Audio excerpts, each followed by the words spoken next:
Join me at CMC. Get engaged and get educated. Join me at CMC. Everyone is welcome. Join me at CMC. Come grow your relationships. Join us at CMC. CMC is real, Authentic conversation. Engage with curious people. Plus, we give you access to thought leaders. Be informed, be inspired. Through community conversation. Come here and meet your neighbors. Be here in the room. ask questions, Get answers. Connecting people and ideas. Learn about Columbus. Who will you see at CMC?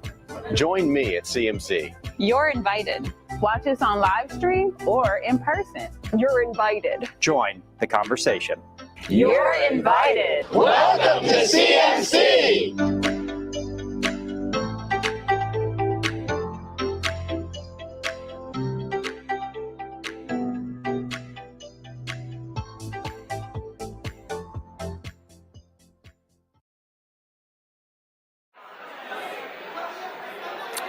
All right, good afternoon, everyone. Good afternoon, good afternoon, good afternoon. Hello. Hello, hello. Shh. It's good to have such a vibrant and energetic, lively group this afternoon. Welcome again to the Columbus Metropolitan Club. Founded in 1976 by 13 visionary women leaders, CMC's mission is to connect people and ideas through community conversation, just like the one we're going to have here today. To carry out its mission, CMC explores public policy issues, current events, and lessons in leadership at forums like this one each and every week. And from its beginning, CMC has welcomed everyone.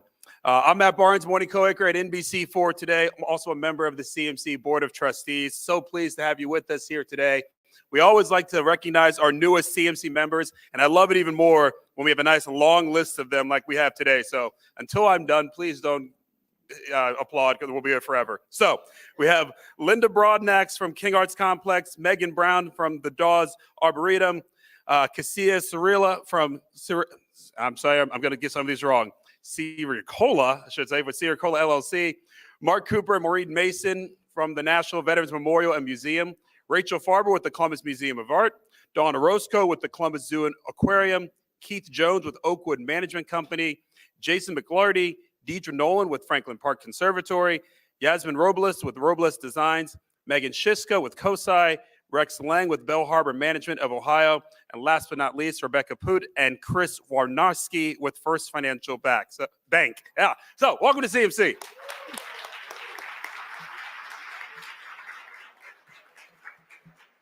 Listen, I did a 3-hour morning show earlier. I've done a lot of talking, so this is a lot right now.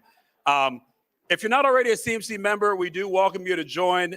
Membership to CMC is open to anyone. A CMC membership is less than $17 a month, and you'll be helping us support civil discourse. Plus, you can attend forums just like this today for half of the non-member price, so it's definitely worth the deal. To become a member, you can visit the CMC website, which is right there in your forum flyer. You can speak to Lainey Cuthbert, who you saw earlier, speaking right here. And you also see on the forum flyer all the organizations that support Columbus Metropolitan Club, which is a not-for-profit. So we thank you for all of your support. In case you didn't know, half of CMC's annual revenue comes from these supporters, and it's their generosity that helps sustain CMC. So your company can absolutely be one of them. So to join these sponsors, please see Jane Scott right here at the front table or Lainey there at the back or as you leave at the registration table.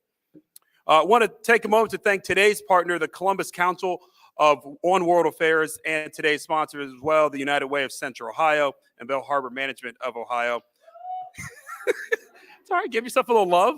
We'd like to thank the Grange Insurance Audubon Center and their amazing staff for their ongoing support and for hosting us here, so I want to thank them. Thank you as well to the Center for Human Kindness at the Columbus Foundation and the Columbus Dispatch for presenting today's live stream, which is carried on CMC's social media platforms, which again, you can find in your forum flyer. So I want to thank all those for supporting today's forum.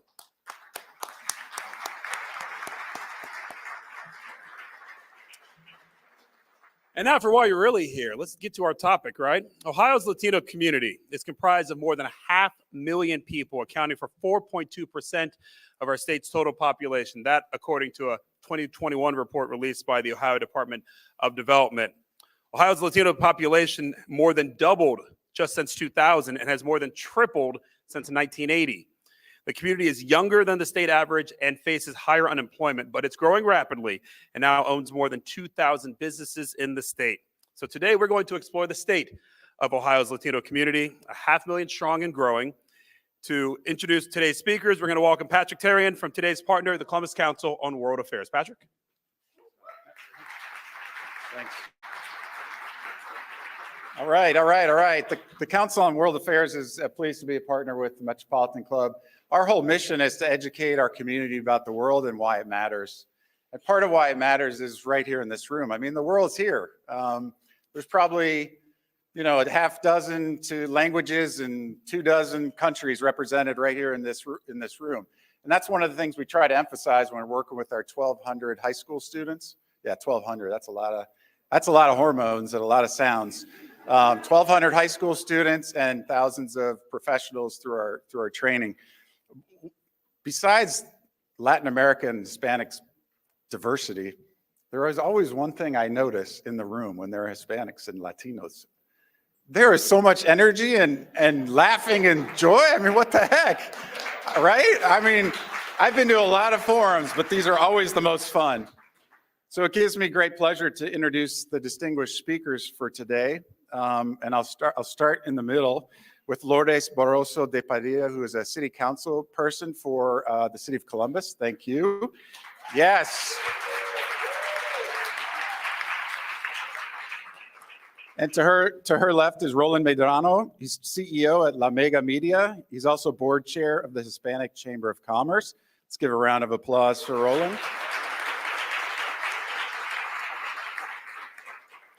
And to today's host and moderator for the discussion, Jackie Orozco, who is co-anchor of Good Day Columbus, ABC 6 News, Fox 28. Take it away. All right, thank you so much. All right, ¿cómo están todos? ¿Bien? Nada más le faltaba la música, right? Then we could all party. All right, this is when the fun begins. So, like you mentioned, I'm Jackie Orozco, ABC 6. The #1 station, yeah. So, again, we're here to talk about 500,000 Latinos here in Ohio. I want to quickly just talk about a little bit my story, how I came to Columbus, Ohio, because I've never been to Ohio. Actually, work brought me here. I'm from Chicago, born and raised there. My parents are from Guadalajara, Mexico. And, Mexicanos? All right, love it. But my husband, Rodney Dunnigan, sitting over here, very supportive. He's also in media, he's an assistant news director at the station as well, but I'm still the boss. We came from Florida, and it was just a job opportunity here. It was kind of like a dual package, and it's something we couldn't turn down. And at first, when I came to Columbus, I'm like, there's Latinos here?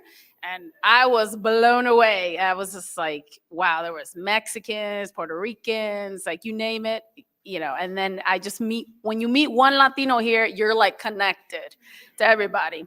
So I'm just very happy and proud to be here. And that's why I wanted to talk a little bit with, Lourdes and Roland. How did you guys come to Columbus? Lourdes?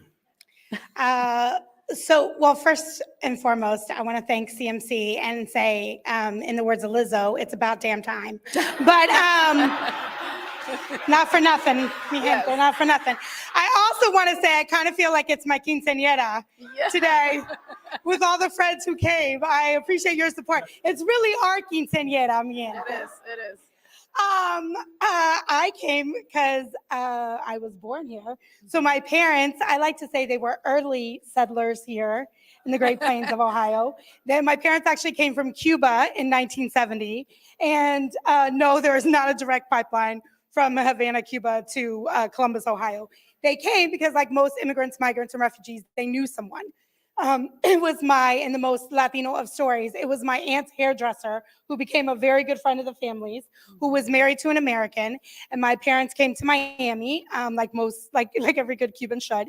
And then my aunt said, listen, this is a good place to raise a family. They had no idea where Ohio was. All the Latinos will get that joke.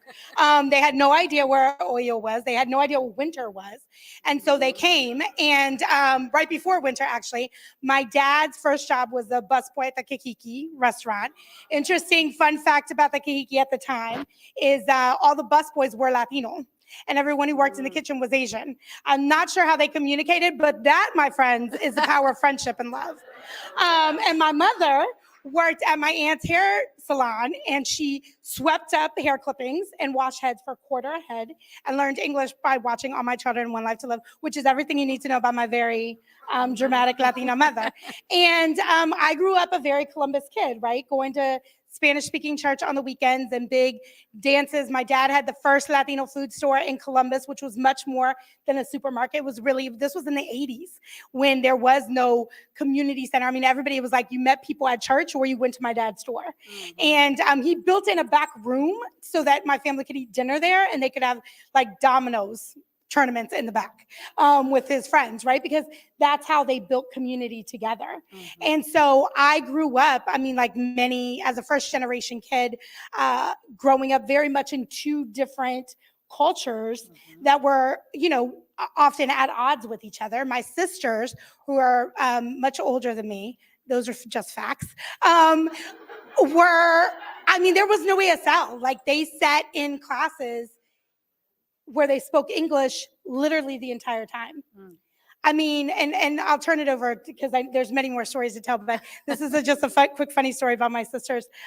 Literally, when I say they didn't understand English, one day my parents lived in what was Beverly Manor or Greenbrier, it became, and they had a fire escape, and my sisters were out on the fire escape and they were talking to each other and they were like, blah, blah, blah, blah, blah, blah, blah. My mom was like, girls, what are you doing? They were like, speaking English. Because that's what it sounded like to them, right? Yeah. And so these poor babies, like when you talk about total immersion, I mean, and you think about where we are now, where we are sitting in a room actually talking about Latinos within my lifetime. I mean, that's how fast this population is growing, and the population of immigrants, migrants, and refugees in Columbus and throughout the state. So Thank you, Lourdes. Well, Wow.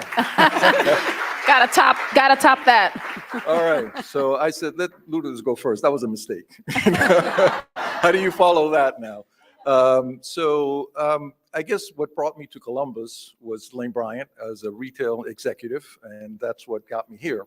But my story is I grew up in Washington, D.C. It's the Gilligan Island story. Those are old enough to remember that, which is in a 2-year tour. My dad was with the Organization of American States. And in 68, we came here, and military coup, late 68, and the 2-year tour ended up being a lifetime. And so from DC, went to New York, got into the retail business, and that's what I've been doing until 2012. In 2012, I decided, well, actually, my kids decided that they did not want to move anymore. They loved Columbus, they had their friends, and made the decision to stay here in Columbus and invest in started business. I own 3 locations, Office Evolution, shared workspaces here in Columbus. And then the story about once you meet one Latino. Yep.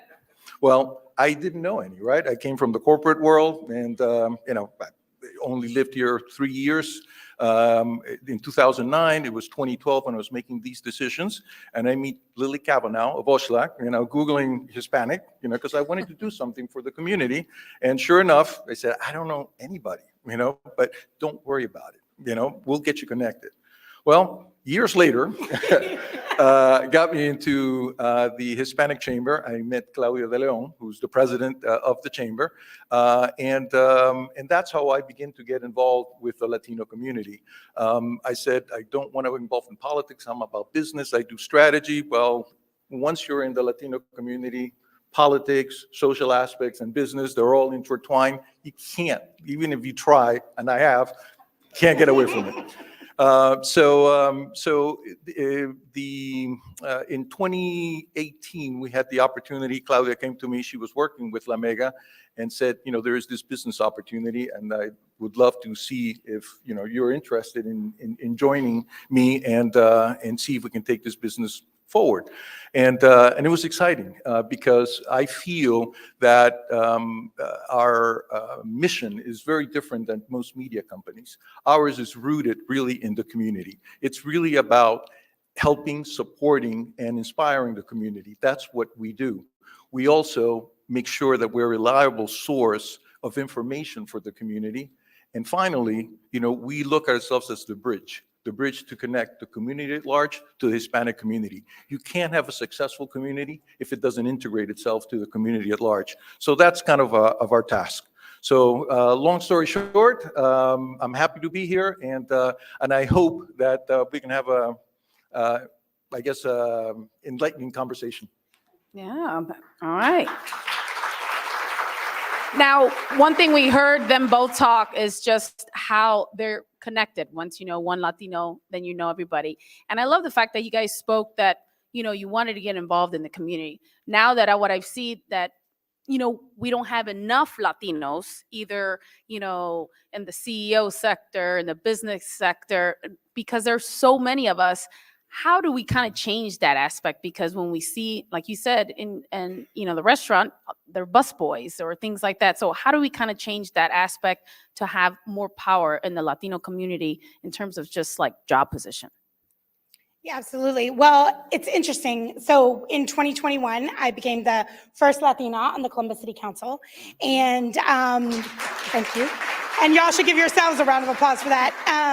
And it's interesting because this is the power of representation. So when we looked at data from the 2021 elections, Latino representation at the voter booth increased by 300%. And that was not just because of me. That was because we actually had 3 Latinas on the ballot. As I look at Christina Vera, who's sitting right here, who's a vice chair of the Columbus Board of Education. Ramona Reyes was also on the ballot. And it was the first time, this was a historic race that we had 3 Latinas who were actually on the ballot. And I think that speaks to how far we've come, right? But I think that it's about in making it intentional. Like all of us have to think about, I often think was usually the only one in the room, right? And when you're the only one in the room, you tend to think about who else is not here with me. Mm-hmm. And how do we create spaces for those people? And how do we create spaces and tables where we are inviting more voices in? In the 50 years my parents have been in this country, they've never, not just seen someone who was Latino, seen someone from our community who was at the table making decisions for them. Immigrants, migrants, and refugees are the #1 factor behind our population growth in Columbus. We will more than double our population, and they're giving projections of 2050. I think that's gonna happen a lot sooner, right? Mm-hmm. And so as we think about that, and as we think about the prosperity of Columbus, it has to have representation included, right? Because it changes the conversation. The needs of the Latino community are not different than the needs of the greater community. It's just nuanced. And so when we think about planning for the people that are furthest away from justice, all boats rise inherently, right? Because we're making it easier for everyone and for all people. Yeah. And Roland, what are your thoughts on that? Well, I think we're still struggling with cultural differences in terms of understanding how to integrate and succeed into the community at large. To me, while there are challenges in general, the biggest challenge is the one we have ourselves, is understanding that networking, owning a chair, taking a chair, because nobody's going to give you anything, is taking it and participating. We're not used to participating in the community in general. So we need to teach ourselves, teach by example first.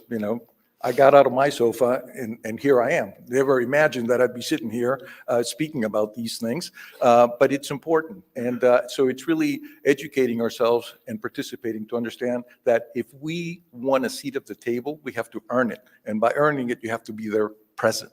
So those are, I think, our challenges. But in general, I think also the opportunity is that the more we educate the community at large about who we are, what we are, who we are, we come in all colors, shapes, and sizes. And it's so broad. And it's really more about a culture than a race. And that's also, in a way, our job. So it's educating the community at large as who we are and what our aspirations are. As Luther said, no different than any other immigrant class at any point in time. It's the same story. It's just our turn. That's it. And I also want to just elevate. There organizations that are doing good work. I look at Proyecto Mariposas, I look at Latina Mentoring Academy, I think of the Ohio Hispanic Coalition, I think about organizations that are doing things to uplift Latinos and to get them in, welled, right? Organizations that are not just Latino-centric, but thinking about our community and how do we get more people into the boardroom? How do we get more folks to run for office? And so I think it is a concerted effort because we're not a monolith. And I mean, and not just a monolith in every sense of the word, because I think also it is a very different experience that I've had as a first generation American than my Cuban parents had. Right. And there are differences that we have, and we have to grapple with that. And our parents are dealing with some of that now, as how do we help our kids to fit in and see themselves, and how do they honor our ancestors and where we come from, but also push to be maybe a little bit more progressive, thinking differently, because we live here, right? And this is our home, and our ideas are different. Do you think a lot of it comes from just the upbringing, the parents, that motivated you to, like, for example, step into the political arena? Would you say that your parents played a big role? If you know anything about Cubans who left before 1970, every conversation over a domino game or dinner or something had to do with politics. I mean, I don't think it was my father's intention to have politically charged conversations, but I think when you come from a place where democracy literally is snatched away from you. I had two uncles who were political prisoners in Cuba. My father fought against Castro's regime. So for him, it was something very personal. And so I think that as we talked about, politics, I think it was just something that we always did. And my parents always took me to vote because they were like, we literally came here for this. We came here so that you could do this, and you have to be an active participant. And so for me, I think it was just part of the DNA of every conversation that we've ever had. Yeah. Roland, what motivated you to, when you said you first came here, that you wanted to be connected to the community? A lot of folks, they just, worry about their 9-to-5 job and, want to go home to their kids. So, but you said you wanted to be connected to the community. So what made you even reach out and said, I want to do more? That's a really great question. I didn't realize the fact that most Latino families, politics is important, a part of the conversation. My dad was actually a congressman in Peru, 56 to 60, right? And so politics, if I wanted to talk to my dad, I had to listen to like an equivalent of NPR at the age of 6, to just try to engage my dad in some kind of conversation because, So yes, politics has been at the heart of everything we do. And therefore having an awareness of a community. And while my professional years is about, what my mother say, me, it's just about me, taking care of my family and building a career and so forth. Once I was at a crossroad where I had taken care of me and my family, I felt that it was important, for me to share. You get to a point where, okay, I have these things, but I also have knowledge. And I didn't realize initially that the knowledge that I just took for granted, that I assumed everybody had, it wasn't the case. And once I began to understand that, that's when I realized that, I can really bring something to the table here. I can contribute and share my experiences, share my knowledge, and hopefully, contribute to the society at large. And that's really what got me motivated to get involved. But it just took a little drop, and again, my thought was, I'll do this for 5-6 years. It's now 10 years later, and I don't see the end of the road yet. So once you're in, I think you're in for life. But it's so rewarding, and I really think I thought I was stepping in to contribute, and actually I think I've gotten a lot more out of it than perhaps I've given. Yeah, and Lourdes, we were just speaking a little bit earlier about just the pay gap, and Latinos are one of the hardest working, people that I know, the community. We're always doing 2-3 different jobs, hardworking jobs. How can we change that in terms of just, motivate people to say, hey, what I'm doing with my skills, I could own my own business instead of working for somebody? Well, so it's interesting. I always say that immigrants, migrants, and refugees are natural born hustlers. We make, bake, create, consult on something, and it's usually your side hustle. It's not always your main hustle. So it's really about how do we make it so that the thing that you love to do is the thing that feeds your family and gives you security, right? And I think that we've made great strides. I mean, I think as I look at Ariana Uyola, who's sitting here from, who just joined the city, Latinos are representing strong in the city of Columbus, I have to say, but who's really working with small businesses to think about. I mean, it's interesting because I think there's a natural inclination. I think the stat was 2,000 business owners over Ohio. That has to be, there's like 2,000 in Columbus, right? Like that number has to be off. Because this is what we do, right? You carve your own path. When there's not a system that you see a path for yourself, you make a path. Right? You say, well, I'm going to open the store to sell my food to my people and speak my language because it's the thing I understand. My dad had a store because he had a store in Cuba, right? And my father had the equivalent of an 8th grade education and knew no English when he came to this country, right? But he was a good businessman. And so, I mean, he ran a lot of tabs, so my mom might question that, but here we go. He was a kind businessman. Yes. But I think that that's what we forge forward and do, right? I think when we talk about the pay gap, what's important to understand is that for women, you could have a PhD and you will not get paid enough. It does not matter what industry you work in. And if you look at, we just celebrated, or not celebrated, but acknowledged Women's Equal Pay Day in March. And that's really, really about white women and what they make on the dollar. Because once you start looking at Black, Asian, Indigenous, and Latina women, we start getting further in the calendar year. So for example, pre-pandemic, Latina Equal Pay Day was in October. Post-pandemic, we are in December. That means that I need to work an entire calendar year to make as much as my white, male, non-Hispanic counterparts. Over the course of my lifetime, I will lose $1 million in earning power. Me, my daughters, this entire table of strong, beautiful Latina women who are powerhouses in their own right, who come from different backgrounds and have different degrees. And so when we start talking about the pay gap, I mean, we passed at council, and I want to acknowledge my colleague, Councilmember Bankston, who's here. With the support of my colleagues, we passed legislation that would remove the question of what your previous salary range was from the application process and throughout the application process, so they can't ask you. So you're not starting from a deficit. It is a true negotiation with an employer. And this is something that will narrow. It's not going to close, because I want to be a realist here. It's going to narrow the pay gap and move us closer to pay equity. But I think that when we talk about, especially for Latinos, we have an amazing opportunity right now as I think about the trajectory of Latinos in Columbus. We have to be certain that here in this room, we're talking about a subset of Latinos, right? We're talking about kind of grass tops Latinos. We're not talking about my mother who worked in a pharmaceutical company packaging medicine literally the entirety of her career. Double knee replacement and had to have carpal tunnel surgery on each wrist as a souvenir for her 40 years of service, right?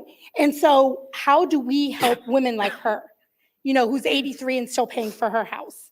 Because that was her only safety net. And that's the reality of what we're talking about, is a chasm between these two kinds of Latinos in our community. And so how do we really start to close that gap?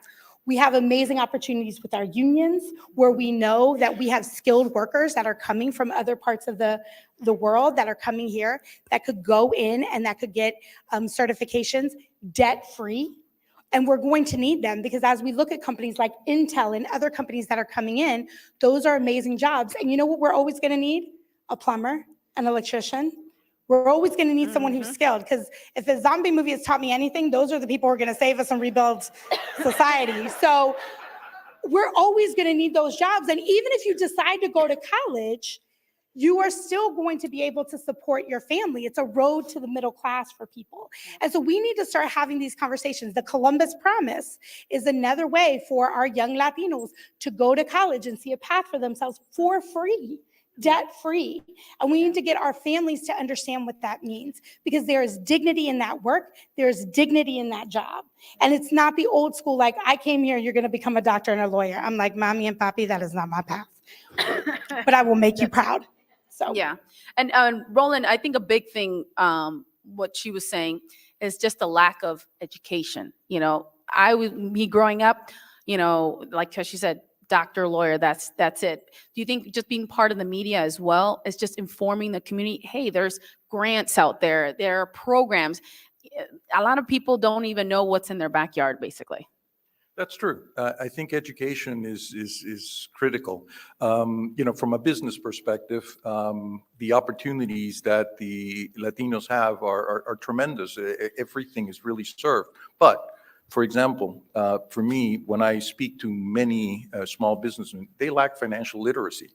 It's so important. You can't project a business, you can't scale a business if you don't understand the basic principles of accounting to begin with, let alone finance, right? So that type of education for business, I think it's very, very important. And I think as a culture, we're extremely creative, we're extremely independent. And that is what drives us, to being entrepreneurs. That's what drives us to open that store, to open the cleaning services, to open the landscaping service. And it is that desire to be independent and to provide for your family.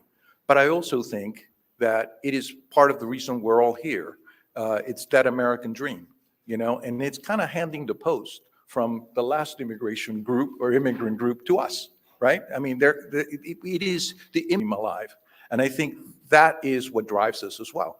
So it's our sense of creativity, independence, and the continuous search for the American dream. Yeah, and speaking of the American dream, though, with inflation and things going up, there was some debate that if we loosen the restrictions on immigration, that would help fight inflation. Would you guys agree on that?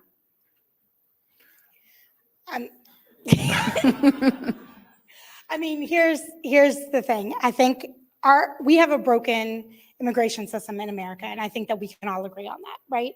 I mean, I think that when you start to go down the list, even if you think of Latin American countries, we have probably 50 different policies, right? Depending upon how you come here, depending upon what status you come under. It is a nuanced system. It is hard to navigate. And once you start to once you get into you need a master's degree to understand immigration, something is inherently just broken, right? And so we need to really start to think about and change the conversation about what that means, especially as I think about our dreamers. When I think about the young people, I mean, again, I think about that story with my sisters, right? Who knew nothing about America, who knew nothing about the language, who literally sat in a classroom every day where things were happening around them and they couldn't participate, right? Mm-hmm. That's essentially what we would be doing to these young people who have known no other home than this one, right? And for us to say to them, now we're going to send you to a place that you have that doesn't feel like home to you, that you don't understand how it works. I mean, that's a conversation we need to start to have, because to me, we're losing our humanity when we start to have that. Before we even get to economics, we start to lose our humanity, and that happens real quick when we start talking about and othering people. This happens in our own communities. I mean, as Columbus is changing, NIMBYism. I want affordable housing. I don't want it here. I don't know where I want that affordable housing. I don't want renters, which also, by the way, where are your kids going to live? Whose kid is coming out of college and buying a house? Aren't they renters? So which renters do you not want in your community? And so I think that that's the conversation that we need to start to have, because I think the more that we other each other, the further that we get from each other's humanity, we start to, it messes with the entire ecosystem. Once we lose our side of humanity, it messes with our economics. It messes with our prosperity. It messes with our legal system. It changes everything for us. And so for me, I want to start the conversation from what are things that we can do in our community. I will say this. As a legislator in the city of Columbus, first and foremost, the top of mind to me is the prosperity of our people and our families, no matter where you come from. If you are here, you will be taken care of. And that is a policy. I can't change what happens in Washington. I can certainly influence it. I will say this whole room together, we can start to make some changes in Washington. Yeah. Right? But as a legislator here, I can certainly start to change policies that affect our families here and keep them safe here and take care of them once they get here, so this can be a place that they call home. Yeah. Roland, you want to add to that? Yeah. To me, immigration is economic growth, economic development. That's, to me, what it is. And and I think if anybody has open positions right now, whether you're managing or own a business, getting help right now, it's very hard. So you can't grow a business, you can't grow an economy if you don't have immigration, a good immigration policy. You know, I look back at I think it was the 80s, Japan was going to, you know, I think outpacing the US, you know, the trajectory. But guess what happened? They ran out of people. Their immigration policy was horrible. And, you know, they blew up basically. And to a degree, that's kind of what we're seeing now. You know, we are all struggling to fill positions and to grow because we don't have enough people. So that to me is the most important piece about immigration. It's been politicized, unfortunately, you know, but take that piece away from it. I think once we overcome those, I guess, the political games that we're playing with it, I think once we get down to business, I think we'll find sound policies that will help support the growth of our country. So that to me is what immigration is, sound policies that allows people a path to citizenship, those who are already here and contributing, and facilitating those that want to come and can contribute. I mean, there are professionals out there ready to, you know, doctors, engineers, ready to come in and contribute from day one, you know? And I mean, we just need to create the path for them to come and join us. And that also, for me, will contribute to innovation. It's a different thought process that they've grown up with, a different way of approaching their careers or professions, and they can contribute as well. So immigration, for me, is economic growth. It helps innovation as well. And I also think that as we have the immigration conversation, it's not just Latinos coming to America. Like we border. It's interesting, fun fact, and I wish I had all of the fun facts, but Google's your friend too. At one time, there were more Canadians who were here who were undocumented than there were anything else. And somehow, I think when we talk about the face of immigration, we have like almost squarely made this a Latino issue. And number one, that's also harmful to other communities, right? That's harmful to everyone else coming from other parts of the world, because this is part of their story and their struggle as well. And also it has become, to your point about, it's not even just political, it's like demonizing people who are coming here. And so again, it's a very dangerous, slippery slope as we talk about it. We are one segment of the population that has to deal with immigration issues, just like there is a whole world of immigrants, migrants, and refugees that are joining us in this struggle here that come from literally every corner of the world. If you've gone to a naturalization ceremony, you will see countries you've probably never even heard of. And I just think it's important to elevate that this really is a community issue, not just a Latino issue. Very well said here. All right, we are going to move to questions though from our live stream and in-person audience in just a few minutes. Or should we do that right now? Should we be moving that now? Oh, one more question. I do want to ask briefly, after all that you said, do you still believe that it's possible to achieve the American dream? Absolutely. You know, to me, it's alive and kicking. You know, the many, you know, when I tell them, yeah, people when I come here have still family, some cousins, you know, they still want to come here, meet people that, you know, I wish it wasn't so difficult to get in, but, you know, I think there's so many opportunities there. And friends tell me, you know, non-Hispanic friends say, man, with all the mess that we have going on here, people still want to come here? Absolutely. Have you seen the messes that are out there in comparison?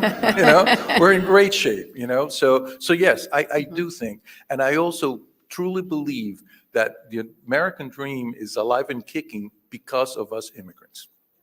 Okay. Lewis? Short answer, please. I know. This is a hard question here, Jackie. I mean, I think it's, what is your definition of the American dream? And I think that for too many people, the American dream has been a dream deferred.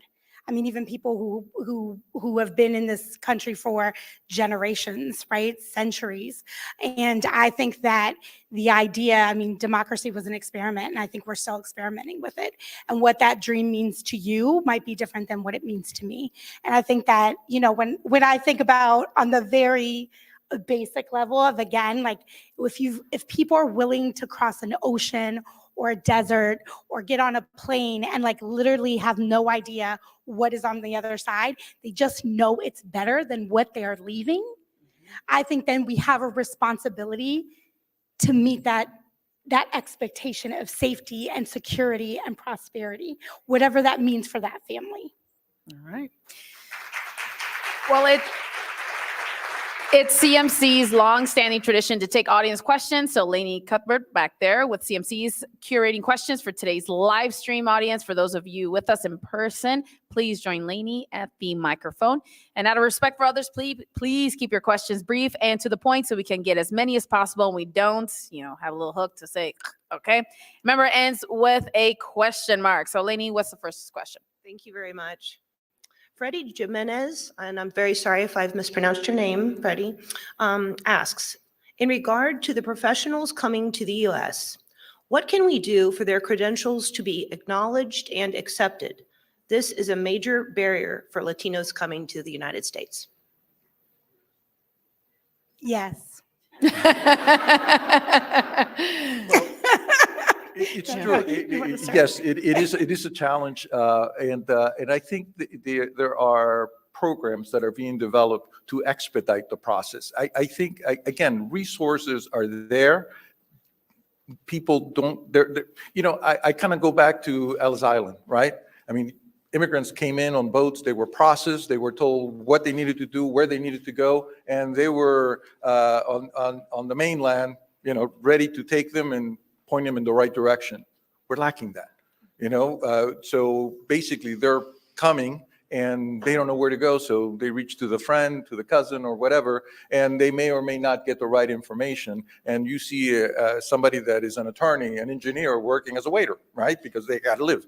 So I think we in Ohio have that opportunity to create this organization that kind of allows a filtering, because not everybody is a doctor and engineer. Some people just need work, like whatever it is. So whatever their talents are, whatever their needs are, I think having an organization that can route the people and help them expedite, I think that is critical.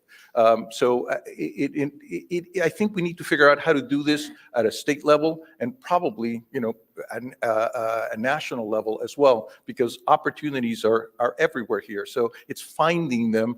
If you have not been raised here or understand how the system works, it's very difficult to figure out. And I just want to put a fine point on that. I think it's also about a conversation. We just started a series of immigrant, migrant, refugee town halls last night, and part of it was about we'll have several more. Folks can follow along on our social media channels.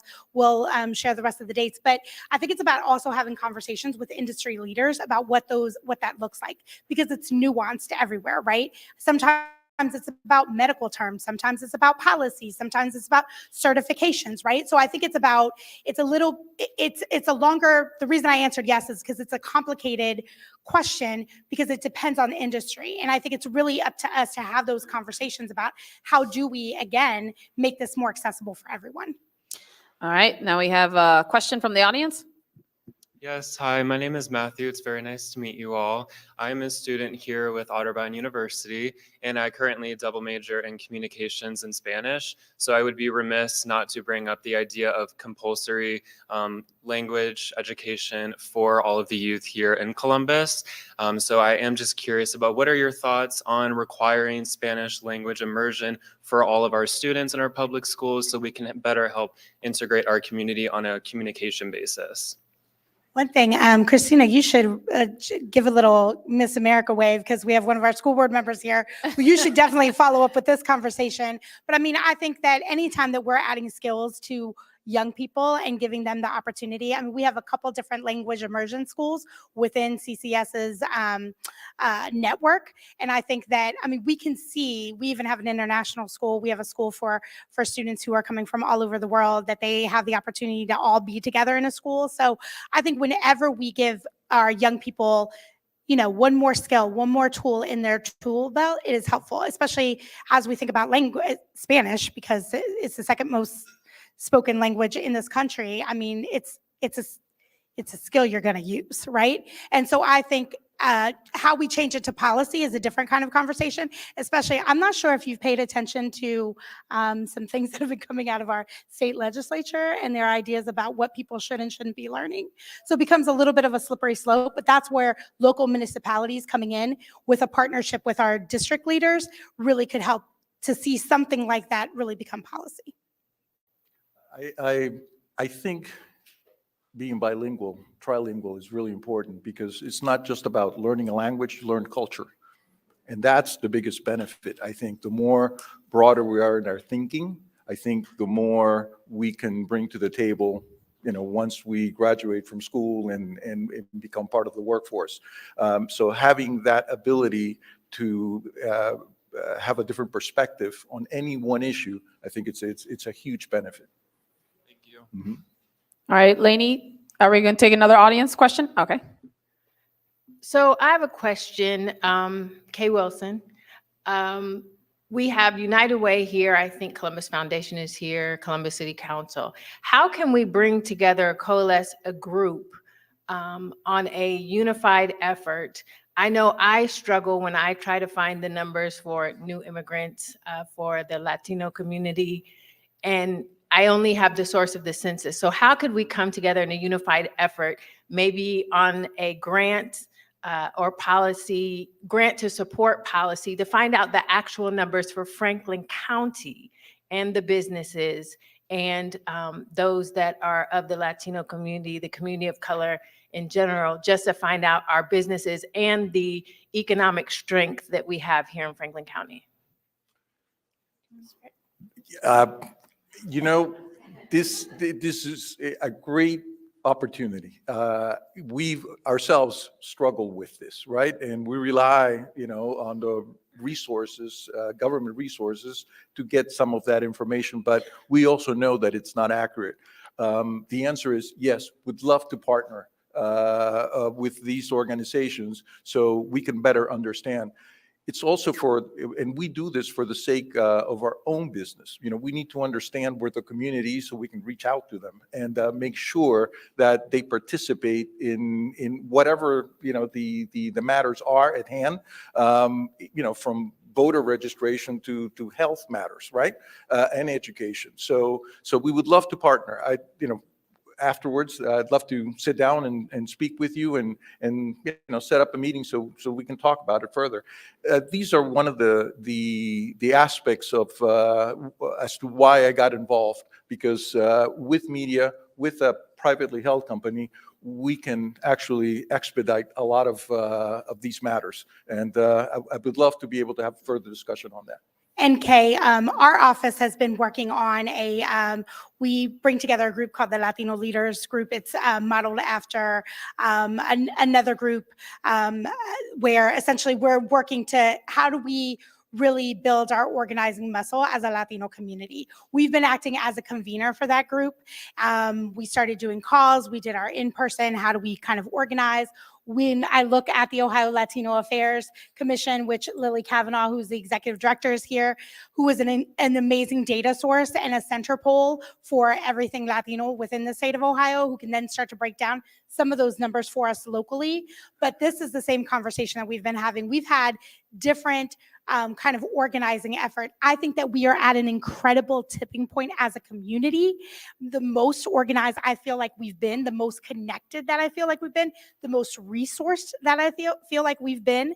And I think that now's the time where doing some of the efforts that you're talking about, and our office has leaned into that. We put together an IRMA Council, which is Immigrant Migrant Refugee Council, which will really act as it, and there's people from all over the immigrant, migrant, refugee diaspora, from all different nations that are really helping us to be kind of a sounding board for this work and thinking about what do we need to do. And that's a service not just for my office, but for city council, for the mayor's office, for the community as a whole.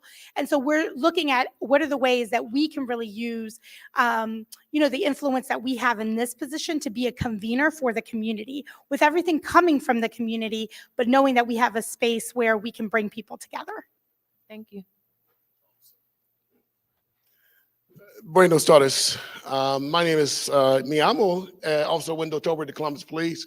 I don't usually tell people that I'm with the Columbus Police Department, but I say I default to you people because you're kind of special here. So first of all, thank you, all of you, for serving. I get thanked a lot for what I do, right?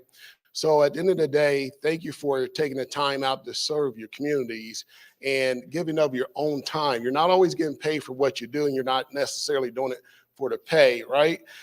With that being said, thank you for what you do. A few things I wrote down as you were speaking and so forth. I wrote down integration, cultural differences, participation in the communities, educating the community, and also Latino organizations.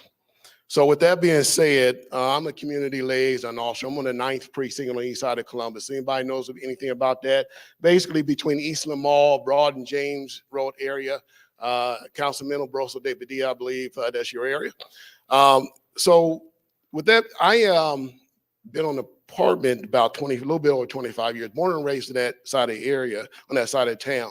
Since I became a community liaison a little bit over a year, the word I keep hearing here is community, okay? So I'm a community liaison officer, right? I'm not a black liaison officer. I'm not a white liaison officer. I'm a community liaison officer. With that being said, the Latino community is part of that.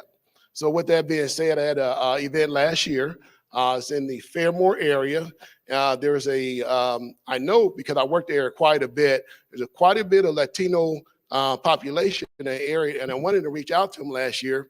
Some people gave me some promises that didn't come through, but anyway, with that being said, we're going back out there to this area where we were able to donate to brand new basketball hoops and ground to where it didn't have any. We want to donate brand new picnic tables and in-ground grills where there used to be. A friend of mine would like to install 2 soccer goalies, professionally installed. All right, what's the question? At the end of the day, the question is, how do we make that connection? Okay, 1, 2, I get that deer in the headlight look as far as a police officer is concerned, and I hate that for the individuals that give me that. I don't know if it's from back home or what they've experienced here. How do we break that barrier? How do we bring it down? How do we get that connection? How do we get them to come out and join and serve and be interested in serving the communities that they live in as well? Yeah. So I will start. So, you can always reach out to my aide. So we should talk. That's actually, as you know, my elementary school where I went to. Fairmore is my elementary school and around the corner from my house. I think that it is I think today in America, as we talk about our conversation with police force, I think it is a complicated conversation. And when people think about safety, they pull on personal experience. And that is at the top of mind for people. And you bring your entire self and your entire life experience into anything that you encounter. And I think it becomes even scarier when there's language barriers. It becomes even scarier when there's cultural barriers that you don't quite understand, and you don't understand situations when they're happening and emotions are high. And so that's probably a lot of, we've done some work with CPD around talking with immigrant, migrant, refugee communities. How do you work with them? Understanding the cultural impact, understanding what they might be bringing, the information that they have from where they came from, the information and the experiences that they've had here. And so I think it's an ongoing conversation. And again, one where I think people need to come with open hearts and open minds to listen, to understand how we work through the problem, not around the problem. So, and I appreciate you elevating that. And again, I think having that continued conversation, thank you for your service to the East Side. You're also a fellow Eastmore warrior, so I appreciate that. But let's continue to talk. I agree. Let's talk. That's what we do. We connect the community to services, to organizations. Come on board, and I think we're in 12 to 1. I think we have a space where community leaders come and tell us about what they do, or tell the community, our listeners, what they do. We have a newspaper; they can do the same. So let's work together. That's what we're here to do. We're here to connect. We have is that my alarm? Go ahead, Lainey. All right, from online, Cesar Dominguez asks, how do we encourage Latinos to build trust in the U.S. banking system and start investing? I guess this actually applies to all of us. How can we change the negative narrative of banks and Wall Street? These are very, very deep questions, Frank. I'm glad you're going first. I didn't say I was going first. I was commenting. I think, first of all, I think, again, when we start talking about Black and brown people are underbanked, period, right? And there's a myriad of reasons. There could be identification issues, there could be trust issues, there could be access issues. And I think that the same way that we take the approach, a learning approach, into working with organizations that are culturally competent so that we can begin to have the conversation to break down barriers for people. I think with everything, it's interesting. We were having this conversation last night at the town hall. Working with our community means that it's nuanced, right? It means you're going to have to put in 10, 15% more effort, but what you're going to get back is exponential. And so I think that makes people nervous about how they do that. But there's lots of experts in this room, right? Because there are organizations in this room that can partner with a bank, that can partner with other organizations that are doing this work so that we can educate our community, so we can talk to them in ways that they understand, right? You can't talk to I would say any immigrant, migrant, or refugee about saving money without first having a conversation about the people you need to take care of. Because somewhere in this world, whether they are across an ocean or across the block, you're taking care of someone. You are responsible for someone. So in my mind, I can't get over saving for me first. How am I going to do that if my mom's not going to eat? And so I think, it's a nuanced conversation. It just changes our approach. So if I knew what is going to happen with the banking system, I'd be in an island somewhere, and jetting back and forth. That's just a very broad question, but bringing it down to Ohio and the Latino community, and only because it's bank related, we have been working now for 2 years with Esperanza, which is the only credit union based in Toledo, and finally, after a gazillion hurdles, they've been authorized to establish a branch here in Columbus, which for them is a huge market. So, that is huge. And the hope is we're going to pilot Columbus and then look to Cincinnati and Cleveland and so forth. But I think going back to what Lourdes is saying, speaking not the language, understanding the needs. And more importantly, what I really like about it is the fact that they're not just looking at the credit score. It's a community reference, right? Do you know Juan? Oh, yes, Juan has been here for 10 years. He's been mowing lawns. He needs a $10,000 loan because he needs to buy 2 more trucks. And that's the stuff that we need. Barriers so that you can have that. So even, it's not going to ask the same thing a traditional bank would ask for, which is what makes it so unique. Correct. All right. Well, got the wrap. So thank you so much, Lourdes and Roland. I'm going to toss things over to Matt Barnes. Well, thank you all so much. Another great conversation. Hope you all enjoyed it out there. Lourdes, I want to give you a chance. You want to plug the event tonight at 5:30? I do. Thank you. So this evening we are having a free and open to the public workshop at Columbus State Community College. Starts at 5:30. It's a brief panel on pay equity and closing the pay gap. And then from there, it's a free salary negotiation workshop. So geared towards women, but we'll welcome everyone. Everyone should learn this skill. But please come tonight if you are available. We still have some room for registration. So. Well, again, I hope you all found today's forum enlightening, interesting, and frankly, just eye-opening in some of the issues that are still out there, but also a lot of the work that's been done. I know I'm born and raised in Columbus, and from when I've been born to now, I can't imagine a life without Latinos in this community. I mean, let's be honest, you make the world better. You just do, all right? We need your ideas, we need your opinion, we need your perspective. So I know whether it's Jackie, myself, or anyone in the media too, help us help you. If there's stories that need to be told, you feel like we're not doing our jobs well enough, let us know so we can make sure we tell the masses about the great work that you all are doing and what more needs to be done as well. Want to thank today's partner again, the Columbus Council on World Affairs. Today's sponsor, the United Way of Central Ohio and Bell Harbor Management of Ohio. I knew that was coming. Thank you once again to the Grange Assurance Audubon Center, our virtual seat patrons, the Center for Human Kindness at the Columbus Foundation, and the Columbus Dispatch for today's live stream. And once again, big thank you to our speakers, Councilwoman Lourdes Barroso de Padilla, Roland Medrano, and our host, Jackie Orozco. Give them a round of applause.